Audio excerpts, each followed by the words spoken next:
Hey guys, in this video I'm gonna show you how you can turn off the HUD icons from your screen in Battlefield 6. It's pretty easy. All you have to do, just hit the escape button on PC or options button on your controller.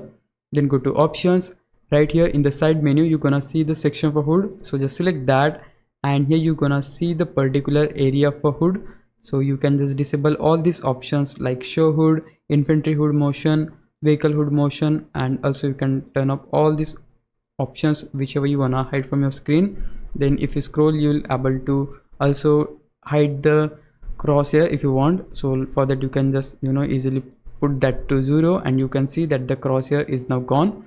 Also you can just disable the compass from the multiplayer as well as from the single player, and just like that you can also disable all these indicators, something like this.